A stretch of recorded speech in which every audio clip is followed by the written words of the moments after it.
And we are back. Welcome back into the Dynasty Dumpster Fire podcast. We are your hosts, Tanner or TK and Marty D. Marty, how are you doing on this fantastic Friday evening, sir?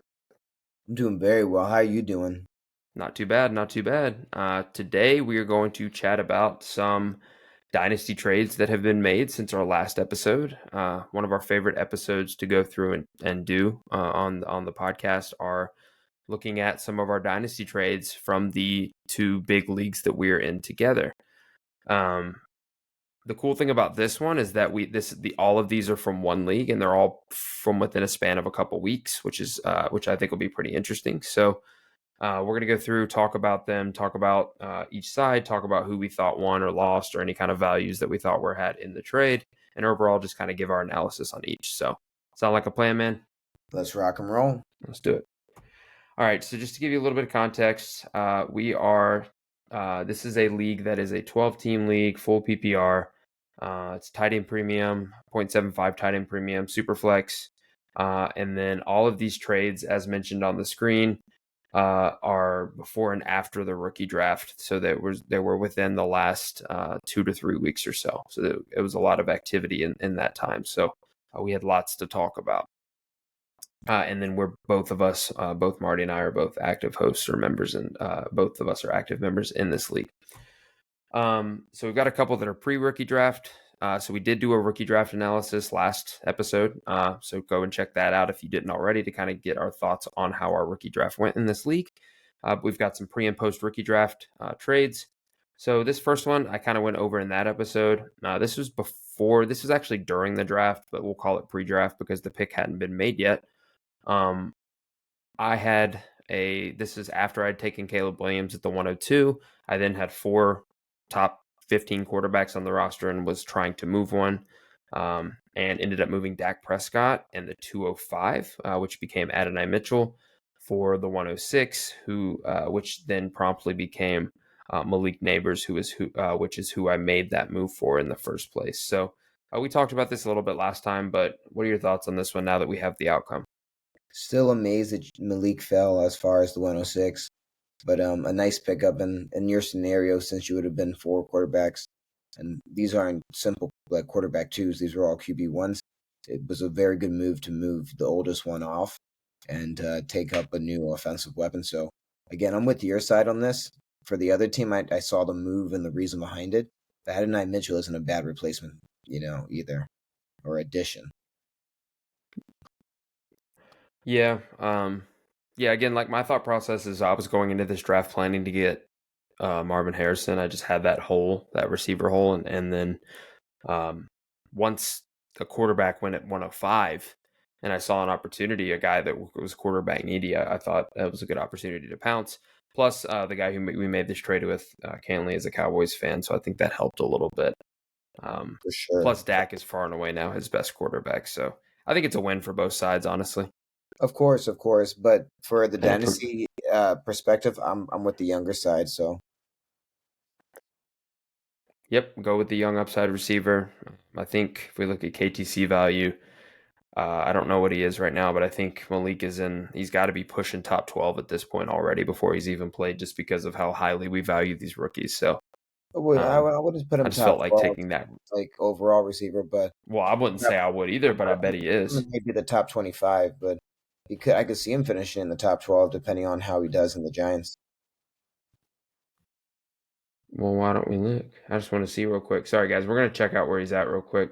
So I think Malik is in, I bet he's, where is he? What tier is he in? He is wide receiver 9 right now on KTC. Oh, wow. I just looked. I apologize. So he's higher than I thought. He's valued as wide receiver 9 currently. Now, I don't know if that holds, but, that's pretty interesting to think about. Do your homework. Look at that. Moving on, then we have another big trade here that happened during the startup. This was when the 104 was on the clock. This is the guy who had taken Marvin Harrison at the 101. He had another pick at the 104.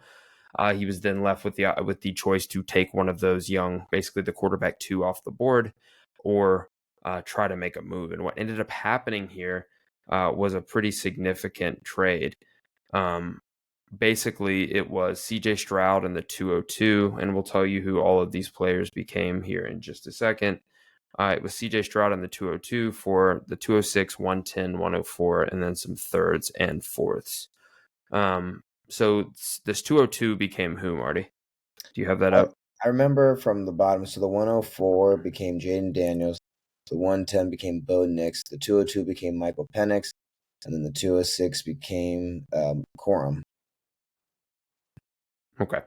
So if we look at this in a vacuum, it's basically CJ Stroud and Michael Penix for Bo Nix, Corum, and Jayden Daniels. I like the move for Stroud in a 6-point passing touchdown league. He's also able to secure another quarterback there with the 202. But I think I'm taking Jayden Daniels, Bo Nix here, just because of what I think Jayden Daniels can be with his rushing upside, and just the fact that I think he has a chance to just be somebody that breaks fantasy if everything breaks right. I know Stroud had a great year, but I don't know, man. The idea of getting Jayden 2 starting quarterbacks right off the rip and then an upside young running back seems kind of appealing to me. What are your thoughts? I'm with you there, dude. I mean, you got yourself on one end, you got a very elite, second year quarterback, and you got like one of the probably most intriguing backups in any of the teams, with Michael Penix. But if you look at the other side, you got two rookie starters who are gonna, I mean, who got two rookie quarterbacks who are gonna finish the years as starters. They may not both start the year as starters, but they're definitely gonna finish it. And then you got Blake Corum, who it's to me seems like a better version of what Charbonnet was supposed to be to Kenneth Walker. So that's just my honest opinion. I do see him maybe eating some of Kyron Williams' touches, but that's a conversation for another time. I'm a fan of what he did. I think he's a little overrated, but I'm a fan. Yeah, and if Kyron goes down, He's there. then he Blake's there. becomes immediately a pretty big value. 100%. I mean, you gotta get something like this to move Stroud. We're gonna see if Stroud takes this next step. I know he had an amazing rookie year. Is he But going to continue to ascend and jump into that top tier, or is he going to kind of level and flatten out like we saw with Justin Herbert, where he still becomes a really good, solid quarterback, but maybe in the quarterback, 4 to 8 to 10 range rather than up in that quarterback 1, 2, or 3. So I guess time will tell when it comes to CJ Stroud. I think this is a good time though to sell for any CJ Stroud owners. I think he's hit a peak. I don't see him yet being the Mahomes, so why not sell? Well, I guess that is the highest value. I agree. I think he is. I think he's pushing. He's definitely pushing sell territory. And I think we should do a buys and sells episode next, which is probably what we'll do, because I think there's a lot of guys whose values are too low or too high right now. So Yes. CJ Stroud, stay tuned, could be somebody on that episode. We got Moving on, one more pre-draft trade. Yeah, we've got Curtis Samuel, Nico Collins in the 302 for Mike Evans. This is a pretty easy one for me. Give me Nico Collins by himself over Mike Evans. Then you've got some junk with Curtis Samuel, who I guess is a flex player. It's maybe in Buffalo. And then the 302, who I'm not quite sure who that became. But either way, give me that side for sure. No, for sure. I mean, I You in like agreement? Nico Collins. No, I'm in agreement. I like Nico Collins, but I'm concerned about how many touches he gets with Mike Evans. He's going to be a big, performing player as long as he doesn't get injured. Um, he has the same quarterback again, which is nice. It's not every season he's had it since Tom Brady left. I like the move. They connect well. He makes big points. I think for competition's sake, I think it was an intriguing move for long-term value in Dynasty. I thought it was an overpay. Yeah, and I think for the age factor, I know he just signed his new deal, and he does score a lot of fantasy points. He might very well outscore Collins this season, but He might outscore long both of term, them looking at dynasty combined. value, I would yeah, argue he would that's very outscore both of possible. them, even the third round, whatever it is. Probably. I mean, he's gonna be like for points, you watch your points. But the problem I think is that the manager who traded for him is I don't think his team's strong enough the Mike Evans wasn't gonna put him over the edge. So why not just stick with Collins and keep your assets and move them elsewhere? So that's my idea, or that's my kind of issue that I have with with the trade. So getting into some actual post-draft trades. So we had our draft. We went through and discussed or went through and made our picks, kind of let our roster settle a little bit, let the waivers run a couple times, and then ended up making a couple more trades. And then the league continued to stay active, which has been pretty fun. First trade we have from this past weekend was Deshaun Watson, a 25 third on one side, and that was being swapped straight up for David Montgomery. Give me your thoughts on this one, Marty, first, and then I'll weigh in after. Robbery. Straight robbery. Yeah. Somebody calling Yeah, there might have been some drinks involved when this deal was made. Remember, guys, don't drink and play fantasy. Nothing good comes of this. Don't drink and trade. Yeah. Don't drink and drive. Don't drink and Yeah, trade. well, the owner of Watson is down. He's down on Watson. He likes Montgomery, but at the same time, he's still, if you're going to trade a quarterback, especially a quarterback like that, like Sean Watson's a fine quarterback too. But you shouldn't have You to got to pay get a something back. And I don't really know how he got the third too. Why are you tacking on a third to Deshaun Watson? I feel like Deshaun for Montgomery that's it. Or Deshaun, or even Montgomery in like a third or fourth, I think is more fair. I don't really know how the third got tacked on top, but remember, do not mix with alcohol ever. We're the co-commissioners in this league, right? Our philosophy is let people trade unless it's clear collusion, right? Let people make their moves, whether we agree with them or not. So, no, this was no collusion. Devin, we think you got a big win on this one. Yeah, and assets, but anyways, So, yeah. I'm excited for Montgomery. He'll get you those points, and Watson does have the injury concern, so I can see that logic there. But we will see. Time will tell. Position value you lost here for sure, though. Next one. This is one of your trades, so this is a pretty interesting one. We've got Bryce Young, Will Levis, a 25 second that you ended up receiving, and you sent away Mr. Anthony Richardson. So give me your thought process here, why you made this move, how you're feeling about it now. Well, I still feel good about it. They were, they're both from the same class. They're all going to be sophomores. I thought trading 1 for 2 and a pick would be more than enough. And I needed actually a third quarterback because that's where I lacked the depth.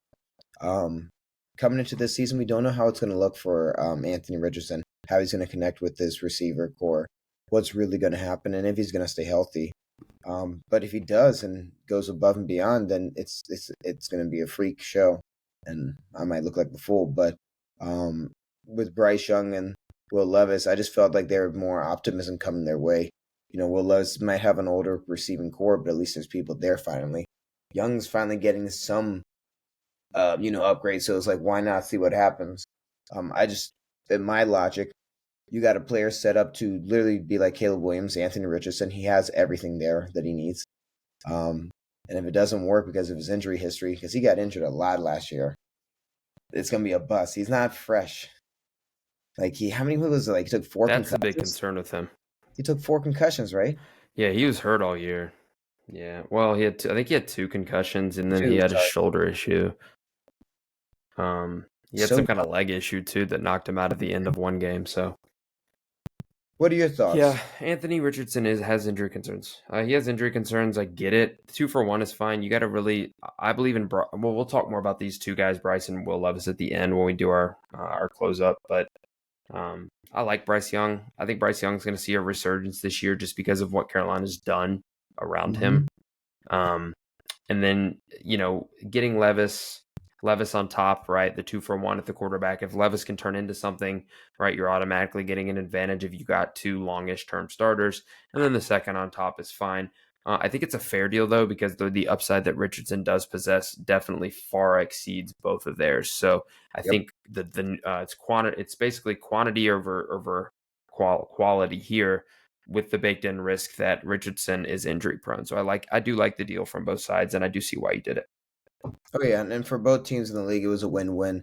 That helped him strengthen his quarterback situation, and vice versa, my depth. So at the end, both, I think, parties were happy. Are you rolling with those 2 going into the season? No, you already know the situation. I'm actually rolling with Young. I like Levis, but he doesn't have the insurance that Young has. That pedagogy, just because of where he comes from. Did you move Levis? I did move Levis, but I did move him for a first. I forgot. Yeah, I'm moving for Okay, a first, okay, and yeah, I forgot. I threw a Gotcha. fourth on there, with the third, for Levis Yeah. for a first. Not just why not get a first out of him? Okay. Yeah, I forgot. There's been so many trades. I forgot if you still had him or I not. But know, and gotcha. Yeah, I we do didn't remember. include All that right, in moving this on. one. Yep. Moving on. This one is interesting. You got Brock Purdy and you sent away Chris Olave to the same manager. Um, One for I don't one. know. I think the quarterback, the young quarterback in Superflex here, you take Olave is not a needle mover enough for me to make this deal. He could be, but I think his quarterback situation is too up in the air or too questionable with Derek Carr. Um, I and agree. for me to move a top 12 quarterback for him. So I'm with you on your side on this one for sure. Well, I mean, when the trade was pitched to me, I was a no-brainer. I mean, he needed that receiver. He lacked that. I think his only other receiver was Justin Jefferson. So this is a nice addition to your core. He is in an iffy situation, but he has, he's gonna do great. I mean, he's gonna get a new quarterback eventually. Maybe it might be Radler. What is it, Spencer Ratter or Radler, or whatever it is. Maybe he may, Spencer Rattler, yeah. if he ascends. I mean, we'll see. But Purdy, I think he's going to get that contract, no question about it. So I thought it'd be a nice pair up with Lamar Jackson on my team. So, and like you said, he's a top 12, and he has so much more potential to go. Yeah, and I don't know who this left him with. I'll have to look. I know he has. Actually, I JJ don't even know who he McCarthy has at and quarterback. I was said JJ McCarthy A and Rich. A Rich, yeah, because that's what he got. Oof. But I mean, like, I So he's don't know. got risk, Yeah, I don't know. I mean, a yeah. lot of risk there. Oh yeah. Oh yeah. Um, moving on, we got a couple more here. So this is the last big one that we made. This was you and me, so this was a fun one. This one took a while to make because I didn't know if I wanted to do it or not. I You didn't take think you'd come off of Garrett Wilson. What'd you say? continue. Oh, I didn't think come off of Garrett Wilson, but basically started off. We made a couple of offers. I made an offer to him. He showed that he might actually be somewhat interested in it. Um, we kind of went off of there, came to some terms we both agreed on. I had to really think about it, make sure it's something I wanted to do, and ultimately we did it. So this is a pretty big one. So I received Garrett Wilson, Xavier Legette, Tyrone Tracy, and my 25 first back. So my own first. And I sent away Drake London, George Pickens, Chase Brown, and then a 2025 second that doesn't belong to either of us. This is a 50-50 deal, man. Like, this is as 50-50 as it gets to me. I really don't see, no matter I don't think who you ask, I don't see a clear person that took a huge win here, honestly. How do you feel about it? Both are gambles. I mean, you're taking the underdog. With Tracy and Leggett. Leggett has the value because he comes from the first rounder in this year's draft. And then Tracy, he's in a good situation with Singletary. Really, the only thing holding him from like getting fair number of snaps. It, they talk pretty high of him, so I'm excited. Wilson, you know who he is. He's going to do great. Even if Aaron Rodgers doesn't stay healthy, he's going to do great. Like he's shown us that time and time again. And you got your pick back. I really don't know what's going to come of George Pickens. I know he has he is that alpha, but the quarterback situation, it's very iffy. And we really don't know what either quarterback has in the tank yet to prove to us. I'm hoping they got a chip on their shoulder. I'm hoping something like Drake London. I'm excited for, and then Chase Brown. I'm optimistic. So, like you said, I feel like it's like pretty even. Because if your rookies excel, then that's going to be great value. But it could also be, vice versa for me too. And these are three guys that are, well, mainly Wilson and London, that are like that have been so good looking but have been held back production wise from their Mhm. situations. And I would throw Olave in that boat too. They all came from the Yes, same draft class. yes, they did. Um, And and I starting do Stroud see here. both of them. I see both of them ticking up though. Starting London, Stroud here. I was going to say something. the Um, go Wilson ahead. and London. I don't know if you know this, but in the real draft, I think it was like 2021. London was picked before him, Because London came from USC and Wilson came from Ohio State. Yeah, it Did you was know that? 2022. Yeah, it was 2022. London, Wilson, and then Olave. Yeah, Yeah, yeah. So I thought that was crazy. and Pickens was in that. Pickens too. He's a Yes, second he rounder was though. much. He was the second round, the 22nd pick. So I like Garrett Wilson. I think Rodgers will help him. I think he's shown that he's like if he could get he's one of those guys that I think if he gets a real like if he has super high upside. London, I feel the same way. London doesn't have as much separation, but he's bigger and he's good on the jump ball. Just like Pickens. Pickens' biggest concern I had was that he doesn't get a lot of targets. He just had a lot of it came up through the on the back of like 4 or 5 games last year. Although he did have 1,100 yards, which is something you can't ignore. And then I just don't. I dealt with Drake London last year, and I've had Drake London many years and throughout different fantasy leagues, and I just watched what Arthur Smith did in that offense, and now he's the offensive coordinator for the Packers or for the Steelers. So I'm a little bit hesitant on him. I was trying to move him, but he has a chance. I mean, he's the only guy there now, so I think he'll do well. And then we've just got to see what happens with London and Wilson. Leggett, I'm unsure of. 1 year of college production, 4 years of no production, 23-year-old rookie. But he's an athletic freak, so I'm hoping he comes into that offense and does something. And then Tyrone Tracy, I didn't really know what I was getting when I traded you for him, but I kind of like him looking at his story and looking at some of the highlights and tape that I saw on him. So I'm pretty pleased here overall, I think, with both sides. No Any ditto. closing remarks on this one? No, I mean, well, and I'm sure in the first 4 weeks of this season we'll find out who won this trade. Yeah. But I think both. I mean, long term value. I don't think either one of us sacrificed here. And then I got my first back, so I feel a little bit more comfortable if it doesn't work out with some of the young guys. Alrighty. Thank you for checking us out and continuing to listen. We are now towards the end of the show here. Basically, want to remind everybody check us out on Spotify, Apple Podcasts. Hit the follow and like button there. Check me out on YouTube. Hit the subscribe button, please. Every subscriber and like helps. Again, we're really trying to do our best to continue to upgrade and make improvements to this. We're just two dudes who like to talk about football. I mean, we're nothing fancy here, but we are planning to try and continue to upgrade and see what we can do here. So all the support helps. And just want to remind anybody that listens that thank you for listening to us chat about something we both enjoy a lot. So we're going to end the show again with a sleeper bust or breakout again. Something we kind of have started doing a little bit lately with some of these visual shows where we'll pick between basically we have 6 prospects here, 6 players here. We're going to place them into one of the categories. Sleeper, kind of like not a huge year, but we think that they're going to make some strides here. We think they might be undervalued. Breakout, we think they're going to ascend. Or bust, we think that this year is not going to be good for their overall value in Dynasty. For this one, we've got Garrett Wilson, George Pickens, and Nico Collins on one side. So we've got receivers. Then on the another side, we've got Will Levis, Bryce Young, and Deshaun Watson, all guys that were talked about in this trade episode today. So starting with you, let's start with you want to start quarterback or receiver? We'll trade off here. Pick a side. Let's do Deshaun Watson.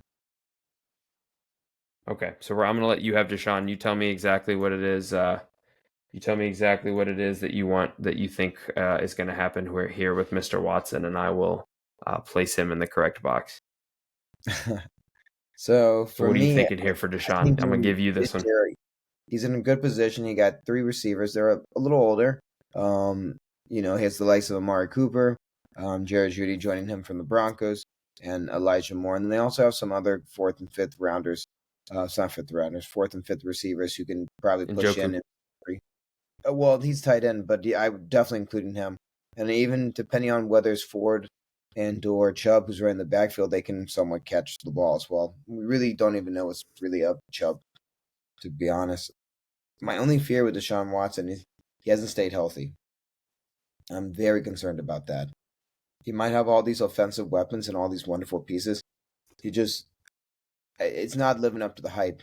All the antics on the off field and everything else does concern me. So for me, to be honest, I'm worried this is going to be another fumbled year, and I think it's a waste of the Browns' money. So I'm calling him a bust this year. I'm with you there, man. I'll place him. I'll go bust there with you as well. Um, we haven't seen that version of Watson in a while, so Since he left um, Houston and you know, before I the think allegation. he's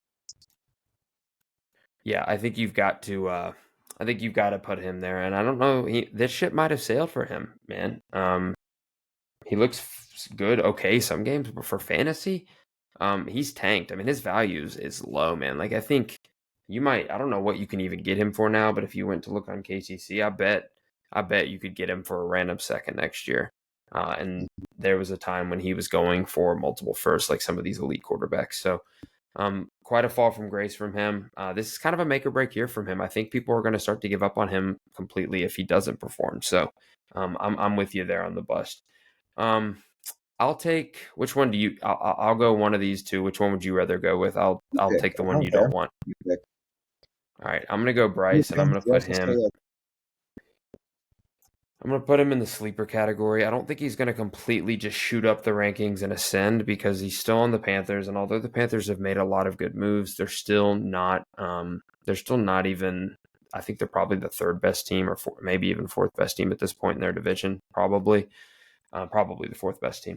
But they did a lot this offseason, paid for both guards, paid up for that offensive line help, brought in a second round running back in Jonathan Brooks, brought in a first round receiver in Xavier Legette, brought in a fourth round tight end in Jatavion Sanders.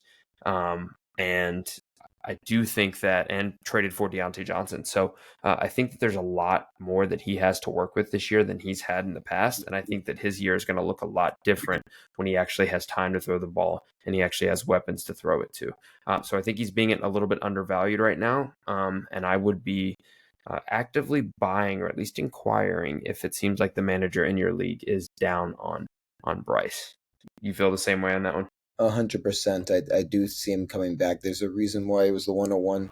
I mean, a lot of players that come from these, high level programs like Alabama and many others, um, it means something. It means something. So, I mean, I wouldn't like hate on him just yet. Everybody has a tough first year.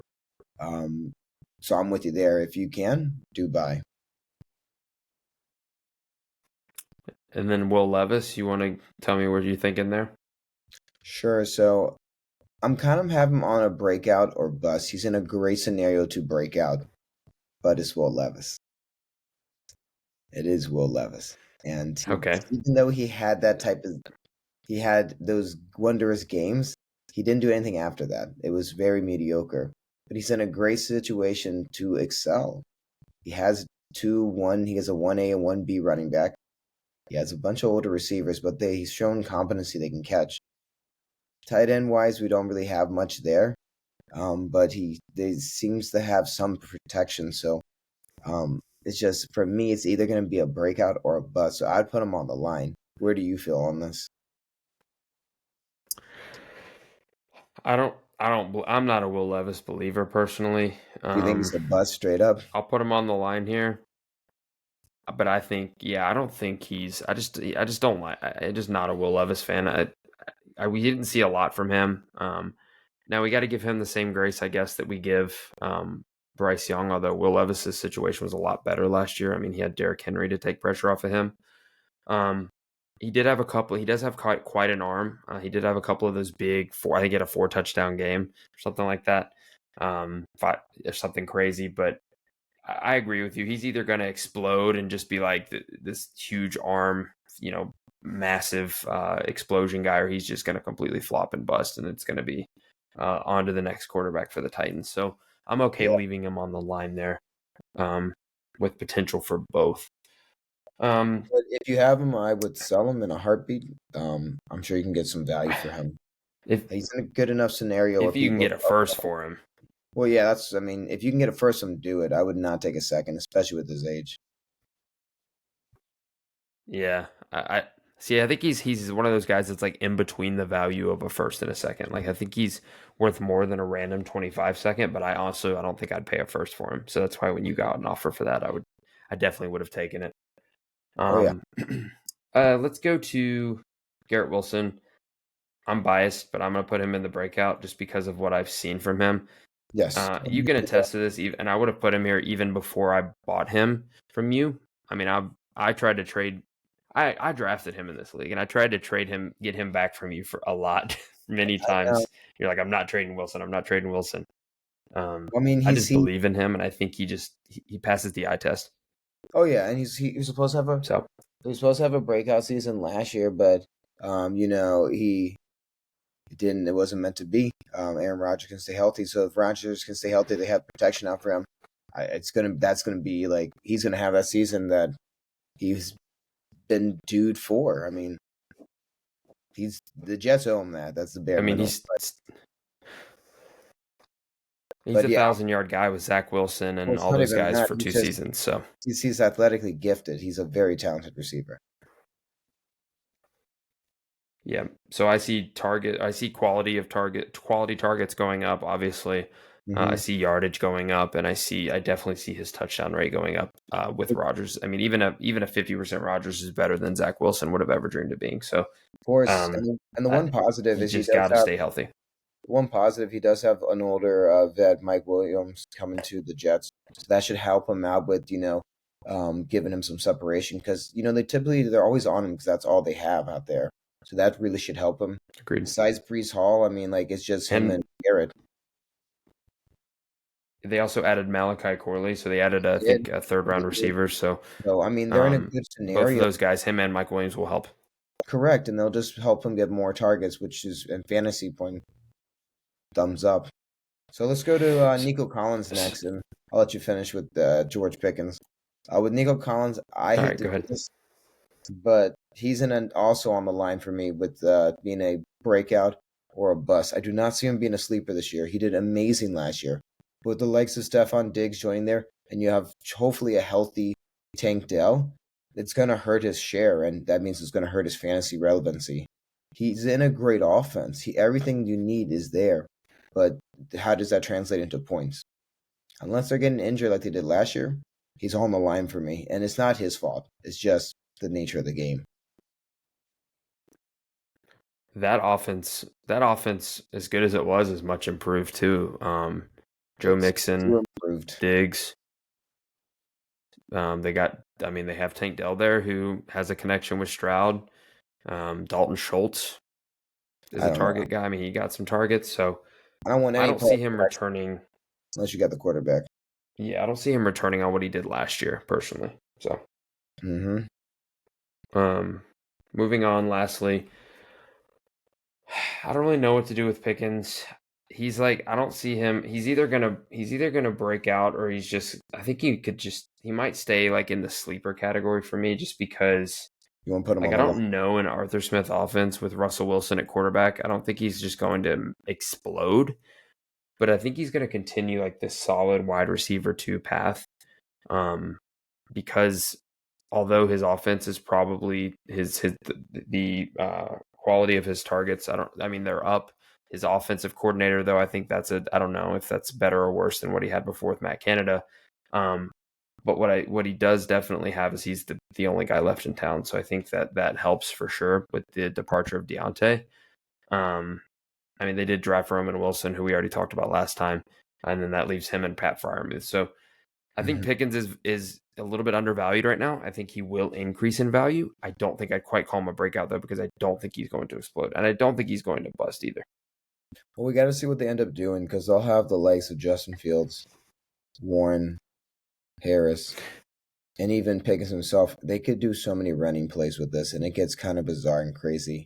So they could try to he's not big enough or that sort of player to be like a Deebo Samuel, but we'll have to see what they end up doing with his usage. He has the size though, which is nice. He does make freak plays though.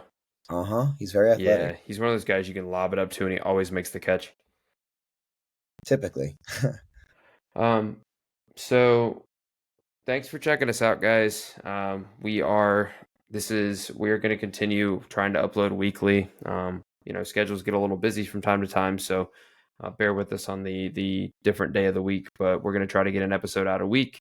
I believe, like we said, next week we're going to do buys and sells for Dynasty. So we'll have that ready for you and post it next week. Thanks again for all your support. Thanks again for listening. Again, share us, continue to check us out. Stay tuned for what we're going to keep uploading. And Marty, it was a joy as always, my friend. Likewise. And again, to any of our listeners and viewers, if you have any players you'd like us to talk about, please leave us that in the comments. For sure. Thank you guys again. We will talk to you guys next time. Thanks again for checking out the Dynasty Dumpster Fire podcast. Peace out.